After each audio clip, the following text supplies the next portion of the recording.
الحمد لله نحمده ونستعينه ونستغفره ونعوذ بالله من شرور أنفسنا ومن سيئات أعمالنا من يهد الله فلا مضل له ومن يضلل فلا هادي له وأشهد أن لا إله إلا الله وحده لا شريك له وأشهد أن محمدا عبده ورسوله أرسله بالحق بشيرا ونذيرا أما بعد فأعوذ بالله من الشيطان الرجيم بسم الله الرحمن الرحيم يوم نقول لجهنم هل امتلأت وتقول هل من مزيد وأزلفت الجنة للمتقين غير بعيد هذا ما توعدون لكل أواب حفيظ من خشي الرحمن بالغيب وجاء بقلب منيب ادخلوها بسلام ذلك يوم الخلود لهم ما يشاءون فيها ولدينا مزيد وكم أهلكنا قبلهم من قرن هم أشد منهم بطشا فنقبوا في البلاد هل من محيص إن في ذلك لذكرى لمن كان له قلب أو ألقى السمع وهو شهيد ولقد خلقنا السماوات والأرض وما بينهما في 6 أيام وما مسنا من لغوب فاصبر على ما يقولون وسبح بحمد ربك قبل طلوع الشمس وقبل الغروب ومن الليل فسبحه وأدبار السجود واستمع يوم ينادي المناد من مكان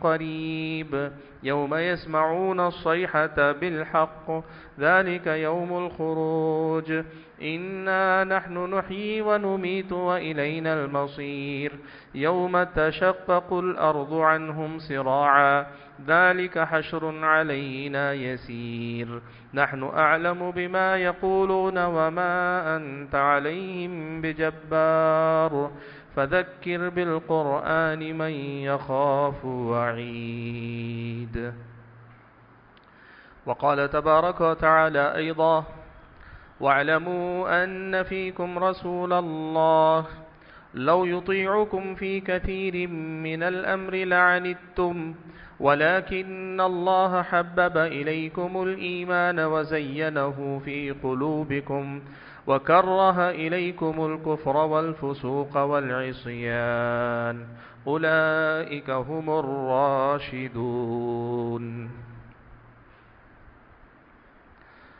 بزرگان محترم، ملت اسلامیہ کے نوجوانوں اور دیگر حاضرین کرام، اللہ تبارک و تعالیٰ کی ذات ہر قسم کی تعریف اور توصیف، ہر طرح کی حمد و ثنا اور میری اور آپ سبھی حضرات اور ہم تمام ہی مسلمانوں کی، ہر انسان کی، ہر طرح کی عبادتوں کی اکیلی اور تنہا مستحق ذات ہے، جس کی بندگی کے لیے ہم اور آپ کو پیدا کیا گیا، جس کی بندگی کے لیے ہی ہم اور آپ اپنے آپ کو مسلمان کہلواتے ہیں، اور جس کی بندگی ہی کی خاطر اس دنیا کے اندر ایک آزاد زندگی جینے کے بجائے شریعت کے قوانین کے پابند رہ کر ہم اور آپ زندگی گزارتے ہیں۔ درود و سلام ہو نبی آخر الزماں محمد صلی اللہ علیہ وسلم کی ذات گرامی پر، جو اللہ تبارک و تعالیٰ کے بھیجے ہوئے پیغمبر، آخری نبی و آخری رسول ہیں، اسلامی تعلیمات کا آئینہ ہیں، اسلامی تعلیمات کا عملی پیکر ہیں، امت کے لیے قیامت تک آنے والے سبھی انسانوں کے لیے اپنی زندگی کے سبھی معاملات، سبھی مسائل اور سبھی ابواب میں ایک مثال ہے، نمونہ ہے، اور اللہ تبارک و تعالیٰ کے دین کی سب سے سچی اور پکی مثال اللہ تعالیٰ نے آپ کو بنا کر دنیا میں بھیجا ہے۔ حاضرین جمعہ، اس مسجد میں گزشتہ جو خطبہ میں نے آپ کے سامنے دیا تھا، اس میں نے آپ حضرات کے سامنے ایک بڑا ہی اہم عنوان شروع کیا تھا، جس کا ایک پہلو میں نے صرف آپ کے سامنے رکھا، اور وہ عنوان تھا کہ ہمارے عقائد کا ہم پر اثر کیا ہے۔ جو عقیدہ ہم رکھتے ہیں، جو ہمارا ایمان ہے، دل سے جن باتوں کا یقین ہم اور آپ رکھتے ہیں، ان باتوں کا اثر ہماری اور آپ کی زندگی میں کیا ہونا چاہیے اور کیا ہے، کہاں کمی ہے، اس پر میں نے بات شروع کی تھی۔ گزشتہ خطبے میں عبادتوں میں عقیدے کا اثر کیسا ہو سکتا ہے اور کیسا ہونا چاہیے، اس پر میں نے بات کی تھی، اور آج اسی سلسلے کو آگے بڑھاتے ہوئے میں آپ حضرات کے سامنے قرآن و سنت کی وہ تعلیمات رکھنا چاہتا ہوں جو مجھ کو اور آپ کو سکھلاتی بتلاتی ہیں کہ اگر ہم اور آپ ایک سچے عقیدے کے حامل لوگ ہیں تو ہمارا کردار بھی بالکل صاف اور ایک دم سچا کردار ہونا چاہیے۔ اگر اسلامی عقیدہ ایک مثالی عقیدہ ہے تو میرا اور آپ کا اخلاق، میرے اور آپ کے عادات و اطوار یہ بھی بالکل مثالی ہونے چاہیے۔ اسلامی شریعت کی سب سے بڑی خوبی یہ ہے کہ یہ انسان کے ظاہر کو بھی سدھارتی ہے، یہ انسان کے باطن کو بھی سدھارتی ہے، اور اس کے ساتھ ساتھ یہ کہ دونوں میں مطابقت کو باقی رکھتی ہے۔ اسلام کی نظر میں یہ نفاق ہے کہ آدمی دل سے ایمان نہ لا کر زبان سے ایمان کا اظہار کرے، اور اسلام کی نظر میں یہ ایمان کی کمزوری ہے کہ آدمی دل سے تو مانے لیکن اس کے ماننے کا درجہ وہ نہ ہو کہ اس کا اثر اس کے اعمال میں نظر آتا ہو۔ آج اگر ہم اور آپ ایک اچھے اور سچے عقیدے کے حامل ہیں تو اس کا مطلب یہ ہوا کہ ہمارا اور آپ کا کردار بھی اتنا ہی زیادہ مثالی ہونا چاہیے۔ جس طرح ہم نے بات کی کہ عبادتوں میں ہمارا بڑا اونچا درجہ ہونا چاہیے اور عبادتوں سے رشتہ بتلائے گا کہ ہمارا اللہ سے رشتہ کیسا ہے، آج یہ حقیقت بھی ہم اور آپ سمجھ لیں کہ اسلام ایک ایسا دین ہے، ایک ایسی شریعت ہے جو صرف چند باتوں کو زبان سے تسلیم کر لینے کا نام نہیں، یہ کچھ باتوں کا ایمان، یقین، اعتقاد رکھ لینے کا نام نہیں۔ اسلام ہم اور آپ کو یہ بتلاتا ہے کہ یاد رکھو، جو ایمان، جو عقیدہ تمہیں دیا جا رہا ہے، یہ تمہارے اندر بسنے کے بعد، تمہارے دلوں میں جگہ پانے کے بعد، اس کے اثرات، اس کے ثمرات، اس کے فوائد، یہ تمہاری اپنی عملی زندگی میں ظاہر ہونے چاہیے۔ اور جب عملی زندگی کی ہم بات کرتے ہیں تو اخلاق کا ایک وسیع میدان ہے۔ ان میں سے کچھ باتیں ہیں جن کا تعلق معاملات سے ہے۔ ایک انسان دوسرے کے ساتھ جو معاملات کرتا ہے، چاہے وہ اپنا ہو کہ پرایا ہو، رشتہ دار ہو کہ کوئی اجنبی ہو، پڑوسی ہو کہ کبھی کبھار ملنے والا ہو، وہ مالک ہو کہ آقا ہو، وہ مالک ہو کہ اس کے پاس ماتحت کام کرنے والا ہو، کوئی بھی دنیا والوں کے ساتھ، اسلام تو یہ کہتا ہے کہ آپ ایک جانور کے ساتھ بھی معاملہ کرتے ہیں، وہاں بھی آپ کے اس ایمان و عقیدے کا اثر نظر آنا چاہیے۔ یہ معاملات کا باب ہے۔ آج میں آپ حضرات کے سامنے صرف اخلاق کے اس پہلو پہ بات کروں گا جو انسان کی اپنی ذات اور شخصیت سے متعلق۔ اسلامی شریعت مجھ کو اور آپ کو یہ بتاتی ہے کہ یاد رکھو، اگر تمہارا عقیدہ ایک کافر، ایک غیر مسلم، ایک عیسائی، ایک ہندو یا کسی بھی مذہب کے ماننے والے کے مقابلے میں سچا اور اچھا ہے تو پھر تمہارے اخلاق بھی ان تمام لوگوں سے زیادہ اچھے ہونے چاہیے۔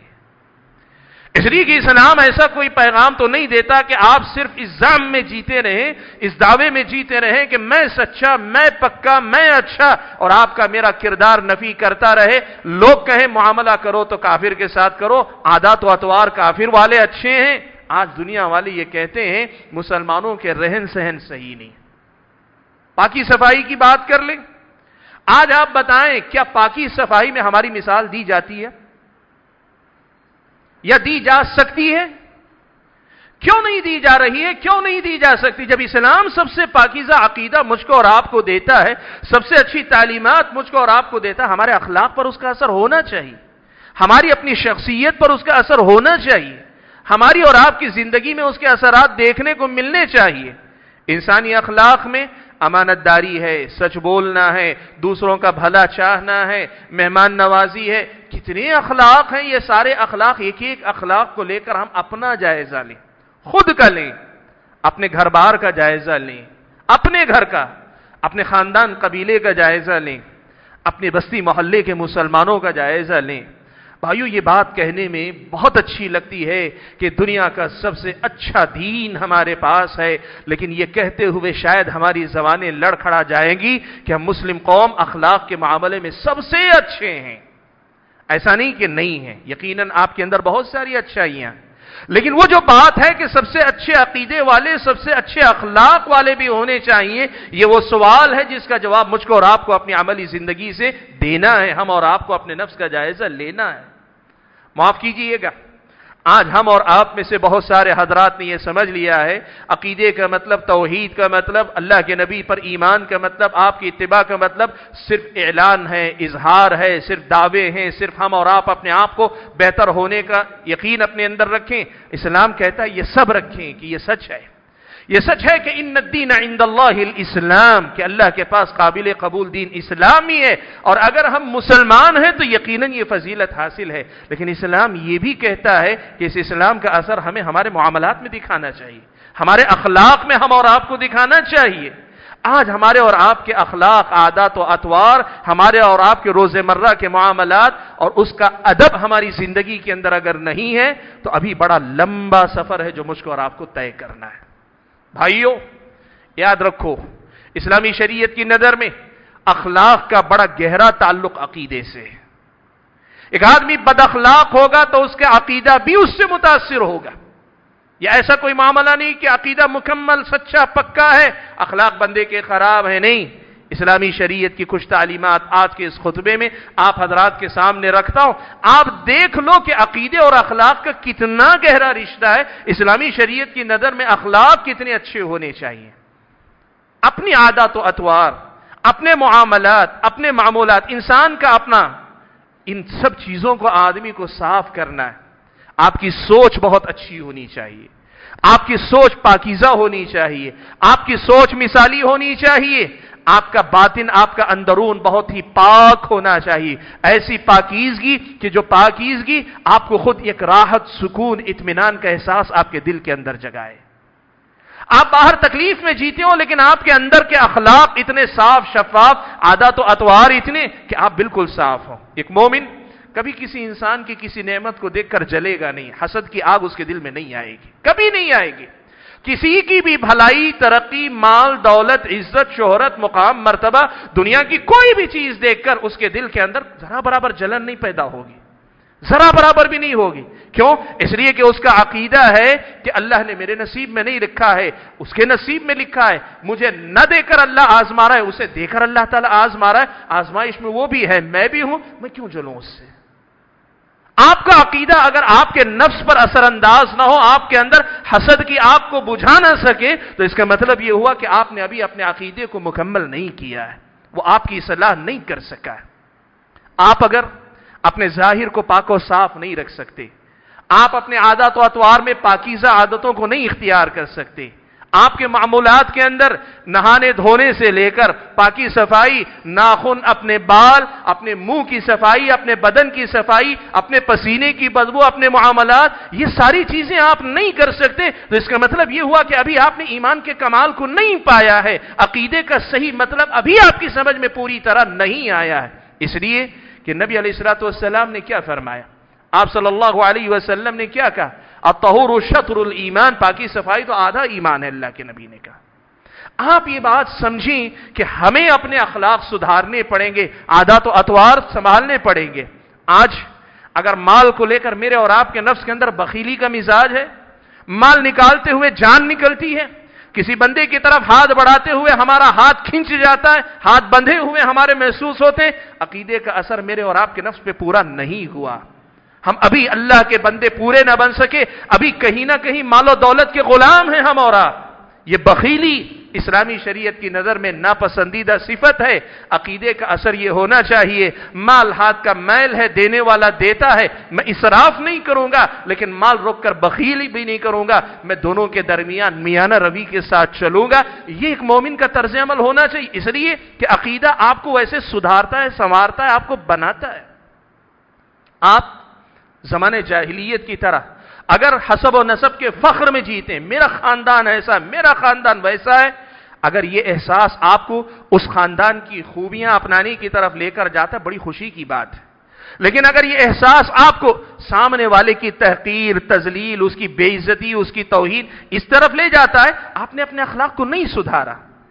اللہ کے نبی صلی اللہ علیہ وسلم نے کہا یہ زمانے جاہلیت کی وہ عادتیں جو میری امت میں باقی رہ گئی، الفخر بالاحساب، اپنے خاندان قبیلے پہ بڑا فخر کرتا۔ آج کتنے ہم میں سے ہم اور آپ ہیں، ہمارا خاندان ہماری پہچان ہے، کس لیے؟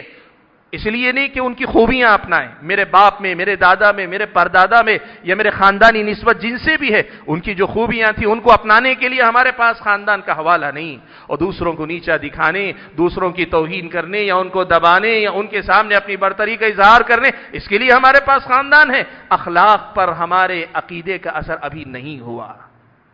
آپ ایک ایک معاملہ دیکھتے جائیں، انسان کا اپنے نفس کے ساتھ جو معاملہ ہے، انسان کا اپنے نفس کے ساتھ جو بھی معاملہ ہے، اس میں اگر یہ عقیدہ اثر انداز نہ ہو تو پھر اس کا مطلب یہ ہوا کہ ہم نے ابھی اسلام کو کما حقہ سمجھا نہیں ہے، اسلام کو کما حقہ ہم اور آپ نے اپنایا نہیں ہے۔ میں تفصیل میں جانا نہیں چاہتا کہ انسانی اخلاق میں کیا کیا باتیں آتی ہیں، صرف اشارے میں نے چند باتیں کہی ہیں۔ آپ یہ مسائل بارہا سنتے ہیں کہ یہ بھی اخلاق ہیں، اچھے اخلاق ہیں، برے اخلاق ہیں۔ اسلام آپ کو یہ کہتا ہے کہ اگر آپ سب سے اچھے عقیدے والے ہیں تو آپ کا سب سے اچھا عقیدہ ہر برے اخلاق سے آپ کو روکنا چاہیے، ہر اچھے اخلاق کی طرف آپ کو ابھارنا چاہیے۔ آج بے حیائی بڑا عام معاملہ ہے، بے حیائی بڑا عام معاملہ، اور عام طور پر لوگ سمجھتے ہیں بے حیائی کا معاملہ خواتین سے متعلق ہے۔ نہیں، مردوں کے اندر بھی بے حیائی ہے۔ حیا کیا ہے؟ حیا ہر اچھے کام کرنے پر ابھارتی ہے، ہر برے کام سے کرنے پر روکتی۔ انسان کے دل کے اندر ایک جھجک ہوتی ہے کہ نہیں، یہ مجھے نہیں کرنا چاہیے۔ اگر وہ مر گئی تو آپ کی حیا مر گئی۔ اور اس معنی میں اگر دیکھیں یہ خواتین کا معاملہ نہیں، انسانوں کا بھی معاملہ ہے۔ ایک صحابی اپنے بھائی کو نصیحت کر رہے تھے، حیا ایسی چیز ہے، حیا ویسی چیز ہے۔ اللہ کے نبی صلی اللہ علیہ وسلم کا گزر ہوا تو اللہ کے نبی صلی اللہ علیہ وسلم نے کیا کہا صحابی سے؟ دعہو، کہا لمبی چوڑی نصیحت کرنے کی ضرورت نہیں، فإن الحیاء من الایمان، حیا تو ایمان کا حصہ ہے۔ میرا اور آپ کا عقیدہ اگر مجھ کو اور آپ کو باحیا نہ بنا سکے تو اس کا مطلب یہ ہوا کہ ابھی اس عقیدے کا اثر میرے اور آپ کے اخلاق پہ نہیں ہو سکا ہے۔ آپ اور میں اگر جلد بازی کرتے ہیں، معاملات میں سمجھتے ہیں کہ ہم ہی سب کچھ کر لے جائیں گے، اسلام کہتا ہے کہ انسان کو بردبار ہونا چاہیے، تحمل مزاجی ہونی چاہیے۔ جلد بازی کرنا، غصے میں کچھ بھی کر جانا، یہ ہمارے اخلاق نہیں ہے۔ کتنے ایسے مسائل ہیں، خاندان بکھر گئے اس لیے کہ آدمی بڑا غصے والا ہے۔ آدمی غصے والا ہے تو اللہ کے نبی نے کہا نا، غصہ تو سبھی کو آتا ہے، کمال یہ کہ تم غصے پہ قابو رکھو۔ اگر میرا اور آپ کا ایمان اور عقیدہ مجھ کو اور آپ کو اپنے غصے پہ قابو پانا نہیں سکھا سکتا ہے تو ابھی میرا اور آپ کا عقیدہ پوری طریقے سے اثر انداز نہیں ہوا۔ کتنے گھر بکھر گئے محض یہ کہ یا تو عورت غصے والی یا مرد غصے والا، اور طلاق کی نوبت آ گئی، خلا کی نوبت آ گئی۔ آپ کی اور میرا عقیدہ میری اور آپ کی زبان پر قابو مجھ کو اور آپ کو نہیں دیتا ہے، میرے اور آپ کی زبان پر قابو نہیں دیتا ہے تو اس کا مطلب یہ ہوا کہ اس عقیدے کا ابھی پوری طرح سے میرے اور آپ پہ اثر نہیں ہوا۔ صحیح عقیدہ وہ ہے جو انسان کو ایک صحیح بولی بولنے والا سکھاتا ہے۔ صحیح اور غلط بولنا، ان کے درمیان کئی اعتبار سے فرق ہوتا ہے، اور بولی میں نرمی بھی ہونا، خیر خواہی بھی ہونا۔ بولے تو آدمی کے دل پہ اثر ہو، سامنے والے کو اچھا لگے، لوگ کہیں آپ بولتے رہے کہ آپ کی بات اچھی لگتی ہے۔ اگر میرا اور آپ کا ایمان و عقیدہ میری اور آپ کی زبان پر اس طرح اثر انداز نہ ہو سکے تو پھر ہم نے ابھی اپنے عقیدے کا اثر اپنے اخلاق پر قبول نہیں کیا ہے۔ بھائیو، میں بات کو لمبی نہیں کرنا چاہتا، میں آپ کے سامنے صرف اشارے کے طور پہ بتا رہا ہوں کہ میرے اور آپ کے عادات و اطوار، میرے اور آپ کے اخلاق، میرے اور آپ کے ذاتی جو بھی مسائل ہیں، ان میں اسلام کا اثر، اسلامی تعلیمات کا اثر نظر آنا چاہیے ہر حیثیت سے، ہمارے ظاہر میں بھی، ہمارے باطن میں بھی، اندرون میں بھی۔ بہت سارے لوگ کپڑے بڑے اچھے پہنتے ہیں، اللہ کی دی ہوئی نعمت ہے، کوئی عیب نہیں، اللہ نے دیا ہے، بہتر سے بہتر کپڑا استعمال کیجئے، لیکن جتنا چمکدار ان کا ظاہر ہے ان کا باطن اتنا ہی زیادہ اندھیروں سے بھرا ہوا ہے۔ ان کے دل صاف نہیں، لوگوں کو معاف کرنے کا جذبہ نہیں، لوگوں کے تئیں خیر خواہی کا جذبہ نہیں، اپنی معاملات سے دستبردار ہونا، ایثار، قربانی، اس کا کوئی ارادہ نہیں، جذبہ نہیں۔ ایسے ظاہر کا کیا فائدہ جو چمکدار ہو لیکن اندر اندھیرے ہو. آپ کی ظاہری چمک دمک سامنے والوں کو اچھی لگے گی، لیکن آپ کی ظاہری چمک دمک سے آپ کے دل کے اندھیرے تو دور نہیں ہوتے. اسلامی شریعت کی اس حقیقت کو ہم اور آپ سمجھے. اسلام ایک ایسا پاکیزہ عقیدہ ہے، ایمان ہے، جو میرے اور آپ کے دل میں بٹھا دیا جاتا ہے تو پھر انسان کی پوری شخصیت سنور جاتی ہے، پورا ایک انقلاب آ جاتا ہے، پوری تبدیلی آ جاتی ہے، انسان پورا کا پورا بدل جاتا ہے. اور یہ تبدیلی اصل میں ایمان کا کمال ہے اور یہ آنی چاہیے. حاضرین گرامی، قرآن و سنت کے اندر بہت سارے ایسے حوالے، تاریخ و سیرت کے اندر بہت ساری ایسی باتیں جو مجھ کو اور آپ کو بتلاتی ہے کہ میرے اور آپ کے عقیدے کا میرے اخلاق سے بڑا گہرا رشتہ ہے، یا میرے اور آپ کے اخلاق کا میرے عقیدے اور میرے اور آپ کے عقیدے سے بڑا گہرا رشتہ ہے. پیارے نبی صلی اللہ علیہ وسلم کو اللہ تعالیٰ نے قرآن مجید کے اندر یہ حقیقت سمجھائی، کہا وَلَكِنَّ اللَّهَ حَبَّبَ إِلَيْكُمُ الْإِيمَانَ وَزَيَّنَهُ فِي قُلُوبِكُمْ. اللہ تعالیٰ نے ایمان کو آپ کے نزدیک محبوب بنا دیا. ایمان والا ایمان کی ہر بات سے محبت کرتا ہے. وَزَيَّنَهُ فِي قُلُوبِكُمْ، ایمان کی ہر بات کو اپنے دل سے وہ اچھا سمجھتا ہے. وَكَرَّهَ إِلَيْكُمُ الْكُفْرَ وَالْفُسُوقَ وَالْعِصْيَانَ، کفر کی، بے دینی کی اور اسی طریقے سے نافرمانی کی ہر بات کو ناپسندیدہ بنا دیا ہے. طبیعت انسان کی بدل جاتی ہے، مزاج آدمی کا بدل جاتا ہے. بہت سارے لوگ کہتے ہیں میں کیا کروں، میری طبیعت ہی ایسی ہے، میں کیا کروں، میرا مزاج ہی ایسا. اسلام کہتا ہے تبدیلی تو یہی ہے کہ تمہیں قربان کرنا پڑے گا. طبیعت کی قربانی دو، مزاج کی قربانی دو، اپنی سوچ کی قربانی دو کہ تم غلام ہو، تم عبد ہو، تمہیں عبادت کرنی ہے، تمہیں اللہ کی بندگی اور غلامی کرنی ہے. اور غلامی کیسی؟ یہی کہ ایمان اور ایمان کے متعلقات کی ہر چیز محبوب ہو جائے، اس کی ہر تعلیم پسندیدہ ہو جائے، اور کفر کی، فسق و فجور کی اور نافرمانی کی، عصیان کی ہر ایک بات آپ کے میرے نزدیک ناپسندیدہ ہو جائے. اسلام کہتا ہے یہی تو اصل میں رشد ہے، عقل کا کمال ہے، سمجھداری کا اعلیٰ مرتبہ ہے. اولئک هم الراشدون، اللہ تعالیٰ نے قرآن مجید کے اندر بیان کیا. حاضرین گرامی، آپ یہ بات یاد رکھیں، اسلامی شریعت مجھ کو اور آپ کو بتاتی ہے کہ صحیح عقیدہ ہے، اچھا عقیدہ ہے، مکمل عقیدہ ہے تو پھر اس کا اثر میرے اور آپ کے اخلاق میں نظر آنا ہی چاہیے، آنا ہی چاہیے. اور صحیح عقیدے ہی سے اخلاق کا کمال مجھ کو اور آپ کو مل سکتا ہے. اس عقیدے اور اخلاق کے رشتے کو سمجھاتے ہوئے میں عائشہ صدیقہ رضی اللہ تعالی عنہا نے ایک مرتبہ یوں کہا، صحیح بخاری کی روایت ہے، ایک صاحب آیا کہ اللہ کے حضرت عائشہ سے قرآن مجید کے متعلق ایک سوال پوچھا تو میں عائشہ نے ان کو سمجھاتے ہوئے کہا کہ دیکھو قرآن مجید میں جو آیتیں پہلے پہل اتاری گئیں وہ آیتیں وہ تھی جن میں جنت اور جہنم کا تذکرہ تھا، عقیدے کی باتیں تھیں. جب لوگوں کے دل کے اندر یہ گھر کر گیا، یہ عقیدہ، یہ ایمان جگہ بنا لے گیا تو پھر ان کو کہا گیا شراب چھوڑ دو، زنا چھوڑ دو، فلاں چھوڑ دو، یہ سب بعد میں کہا گیا. میں عائشہ خود کہتی ہیں اگر یہ عقیدے کی باتیں، یہ مفصل صورتیں قرآن کی جس میں جنت اور جہنم کا تذکرہ ہے، یہ باتیں اگر ان کے دل و دماغ میں نہ بٹھائی گئی ہوتی، پہلے نہ دی گئی ہوتی اور ان سے کہا جاتا شراب چھوڑ دو تو کہتے لا ندع الخمر، شراب نہیں چھوڑیں گے. ان سے کہا جاتا زنا چھوڑ دو تو کہتے نہیں ہم زنا نہیں چھوڑ سکتے. کیا مطلب ہوا؟ میں عائشہ بتانا چاہتی ہیں کہ اللہ تعالیٰ نے نبی علیہ الصلوۃ والسلام کے ذریعے لوگوں کو ایک صحیح عقیدہ پہلے دیا اور اس کا اثر بھی یوں دیا کہ پھر شراب حرام ہونے کا حکم آیا، منہ تک گئے ہوئے پیالے لوگوں نے پھینک دیے. زنا کے حرام ہونے کا حکم آیا، لوگوں نے اسے اپنی ایمان کی علامت بنا لی کہ زنا تو دور، زنا کے جو اسباب ہیں ان کے قریب بھی ہم نہیں پھٹک کر دیکھیں گے. یہ اخلاق پر اثر ہوگا عقیدے کا. میں عائشہ رضی اللہ تعالیٰ عنہ مجھ کو اور آپ کو اس واقعے کے ذریعے سمجھاتی ہیں. آپ دیکھو پیارے نبی صلی اللہ علیہ وسلم کے اخلاق کے بارے میں کسی نے ماں عائشہ سے پوچھا، حضرت عائشہ صدیقہ رضی اللہ تعالیٰ عنہ سے پوچھا کہ اللہ کے نبی کے اخلاق کیسے تھے. ماں عائشہ نے بہت سادہ لیکن بڑا ہی مکمل جواب دیا. کہا کان خلقہ القرآن، پوچھتے کیا ہو، جو قرآن ہے وہی ان کے اخلاق تھے. وہ ایمان کا کمال، عقیدے کا کمال جب ہوتا ہے تو قرآن انسان کے کردار میں نظر آتا ہے. اور عقیدہ مکمل نہ ہو، کمزور ہو، کہیں خلل ہو تو پھر ہوتا کیا ہے؟ ہوتا یہ ہے کہ ہم کہتے ہیں مسلمان دیکھنا ہو تو مجھے دیکھو، اسلام دیکھنا ہے تو قرآن و سنت میں دیکھو. معاف کریں آج ہماری یہی صورت حال. ہم یہ کہتے ہیں کہ اگر مسلمان دیکھنا ہے تو مجھے دیکھ لو، میں مسلمان ہوں، اس لیے کہ کمی بیشی چلتی ہے.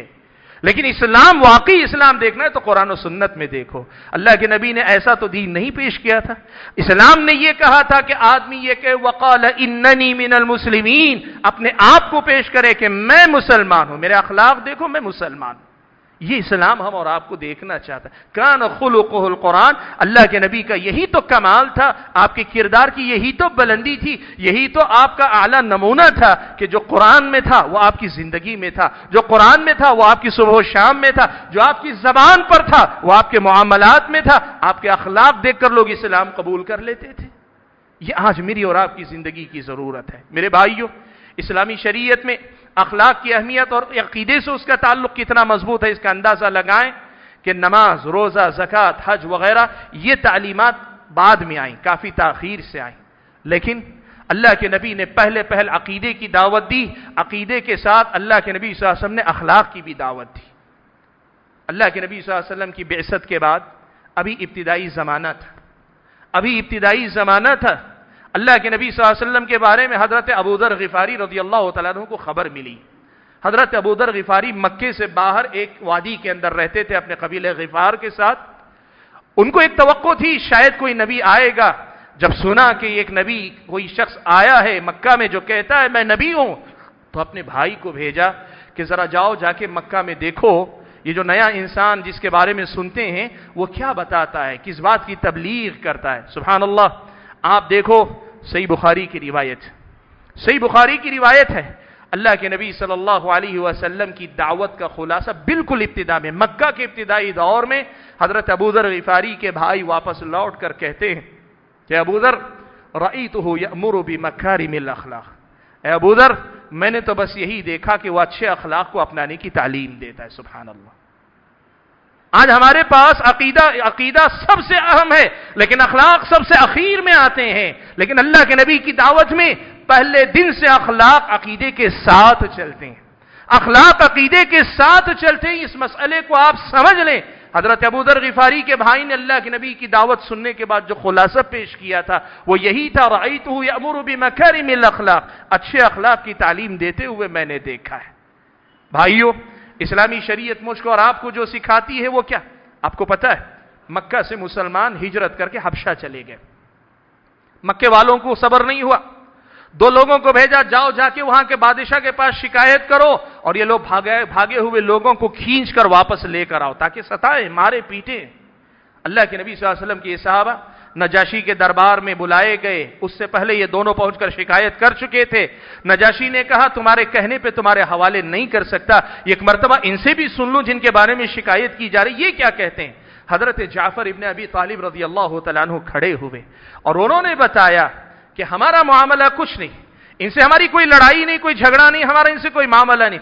مسئلہ یہ ہے کہ ایک نبی آئے ہیں جس نبی نے ہماری زندگی بدل دی ہے۔ ہم پہلے برے تھے اب اچھے ہو گئے، پہلے لڑکیوں کو زندہ دفن کرتے تھے اب وہ دفن کرنے سے منع کرتا ہے، وہ ہم بڑے بد اخلاق تھے اب وہ اچھے اخلاق اختیار کرنے کا حکم دیتا ہے۔ حضرت جعفر بن ابی طالب رضی اللہ تعالیٰ عنہ، جن کو جعفر طیار کہتے ہیں، یہ حضرت جعفر رضی اللہ تعالیٰ عنہ اللہ کے نبی کے دین کا تعارف نجاشی کے دربار میں کرواتے ہیں، سارے کے سارے اچھے اخلاق کی فہرست گناتے ہیں، یہ بتانے کے لیے کہ اسلامی شریعت کی نظر میں عقیدہ صرف کوئی ایک نظریہ نہیں، کوئی ایک بات نہیں، کوئی ایک اچھی بات نہیں، آدمی نے مان لیا اور مطمئن ہو کے بیٹھ گیا۔ عقیدہ وہ ہے جو اچھا ہے، سچا ہے، پکا ہے، مضبوط ہے، لیکن اس کے ساتھ ساتھ میری اور آپ کی زندگی پہ مؤثر بھی ہے، اس کی تاثیر، اس کا اثر میرے اور آپ کے معاملات میں نظر آنا چاہیے۔ اسلامی شریعت کی نظر میں یہ معاملہ بڑا ہی واضح اور بڑا ہی صاف ہے۔ آپ دیکھو پیارے نبی صلی اللہ علیہ وسلم سے حضرت ابن عباس رضی اللہ تعالیٰ عنہما روایت فرماتے ہیں،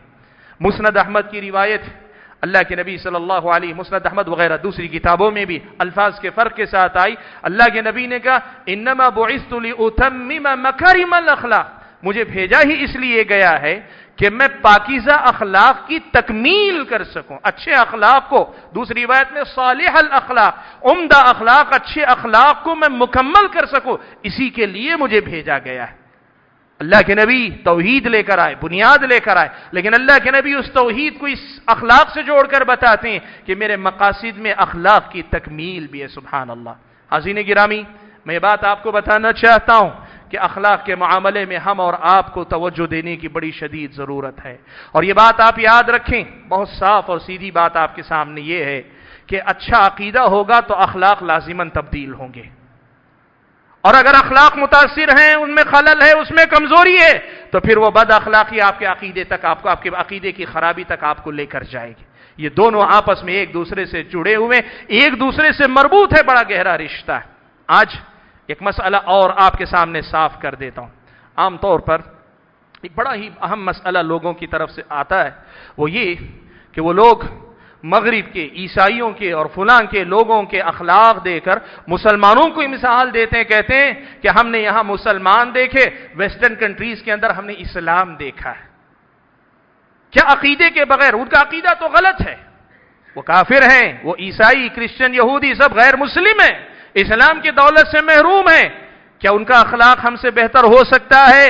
دیکھو میں آپ کے سامنے اس مسئلے کی وضاحت مکمل کر دیتا ہوں۔ یاد رکھیں، اخلاق کئی قسم کے ہوتے ہیں، کچھ فطری اخلاق ہوتے ہیں، اللہ نے فطری طور پہ انسان کے اندر کچھ اخلاق رکھے، اور کچھ اخلاق، کچھ اچھی عادتیں کسبی ہوتی ہے جو انسان کو کمانے پڑتے ہیں، خود کو بنانا پڑتا ہے، خود کو ڈھالنا پڑتا ہے، سنوارنا پڑتا ہے۔ سچائی یہ ہے کہ بسا اوقات ایک مسلمان کی صحیح تربیت نہ ہو، ایک مسلمان کی صحیح تربیت نہ ہو تو یہ ممکن ہے کہ کوئی غیر مسلم اپنے وہ فطری جو اخلاق ہیں ان کی حفاظت کی وجہ سے ایک مسلمان کے مقابلے میں بہتر نظر آئے۔ اور آج دنیا والے یہی دیکھ رہے اور اسی بنیاد پہ مثال دیتے ہیں کہ مغرب کے لوگوں کے اخلاق بڑے اچھے ہیں، ان کا کلچر بڑا اچھا ہے، ان کی تہذیب بڑی نرالی ہے، ان کے اندر بڑے ہی وقار کی بات نظر آتی ہے، وغیرہ وغیرہ۔ لیکن یاد رکھو میرے بھائیو، جس دن آدمی اسلامی اخلاق کا پیکر بن جائے گا، واقعی معنوں میں اسلامی تعلیمات کا پیکر بن جائے گا، یہ کافر اپنے اخلاق پہ رہتے ہوئے بھی پھر آپ کے اخلاق پہ ضرور رشک کریں گے۔ آج مسلمان آپ کو ان کے مقابلے میں کمتر یا وہ مسلمان کے مقابلے میں بہتر اس لیے نظر آتا ہے، اس لیے کہ آج مسلمان نے اپنے اخلاق کی اصلاح کی طرف توجہ نہیں دی ہے، یا نہیں دے رہے ہیں، یا ان کی نظر میں ان کی اہمیت گھٹ کر رہ گئی۔ لیکن جس دن اخلاق ان کے سدھر جائیں گے، اسلامی تعلیمات کے رنگ میں رنگ لیں گے، وہ اپنے اخلاق پر باقی رہتے ہوئے بھی ایک مسلمان کے اخلاق پہ رشک کریں گے۔ اور اگر اس کو دیکھنا چاہتے ہیں، مثال واقعی دیکھنا چاہتے ہیں، تو اسی مغربی دنیا کے لوگوں نے جب صحابہ کی سیرتیں پڑھی، جب صحابہ کی سیرتوں پہ کتابیں لکھی، تو کھل کر اعتراف کیا کہ انسانی تاریخ میں ان سے بہتر انسانوں کی جماعت کبھی پیدا نہیں ہوئی۔ کیوں؟ اس لیے کہ اسلامی اخلاق انسان کو اس قدر بدل دیتے کہ ہر آدمی خیر کا منبع بن جاتا ہے، خیر کے اگنے کی جگہ، ابلنے کی جگہ یہ خیر کا مصدر بن جاتا ہے کہ اس کی طرف سے خیر ہی خیر پھیلتا ہے، شر کا خاتمہ اس کی طرف سے ہوتا ہے۔ حاضرین گرامی، اسی لیے آج ضرورت اس بات کی نہیں ہے کہ مشرق دیکھو، مغرب دیکھو، ان کے اخلاق کی مثال دو، ان کے اخلاق کی مثال دو۔ ضرورت اس بات کی ہے کہ اس حقیقت کو سمجھو کہ ہمارا ایمان، ہمارا عقیدہ اتنا پیارا ہے کہ اگر واقعی معنوں میں ہم اس کے اثرات قبول کر لیں، میرا اور آپ کا اخلاق سدھر جائے گا، سنور جائے گا، اور ایسے سنور جائے گا کہ پھر دنیا کے وہی لوگ جن کی آج لوگ مثال دیا کرتے ہیں، کل وہ لوگ آپ کی مثال دیں گے، آپ کے اخلاق کو نمونے کے طور پہ دنیا کے سامنے پیش کریں گے۔ حاضرین گرامی، مجھے جو پیغام دینا تھا وہ یہ کہ ایک صحیح عقیدہ مجھ کو اور آپ کو سدھار سکتا ہے، میرے اور آپ کے اخلاق کو سنوار سکتا ہے۔ شرط یہ ہے کہ ہم اور آپ اس عقیدے کو ایک ایسا عقیدہ مانیں جس عقیدہ کا ہمارے روز مرہ کے معاملات سے تعلق ہے۔ جس دن ہم اس حقیقت کو سمجھ کر اپنا لیں گے، ہمارے اخلاق سدھر جائیں گے۔ اللہ سے دعا کیجیے کہ اللہ تعالیٰ مجھے، آپ سبھی حضرات کو، سبھی بزرگوں کو، سبھی بھائیوں کو جو کچھ ہم نے کہا، سنا ہے، کہنے اور سننے سے زیادہ عمل کرنے کی توفیق عطا فرمائے۔ اللہ تبارک و تعالی ہم اور آپ کو با اخلاق مسلمان بنائے۔ اللہ تعالی ہم اور آپ کو جب تک دنیا میں رکھے ایمان اور اسلام پر قائم رکھے، اور جب اپنے پاس بلائے تو ایمان کی حالت میں بلائے۔ آمین وآخر دعوانا ان الحمد للہ رب العالمین۔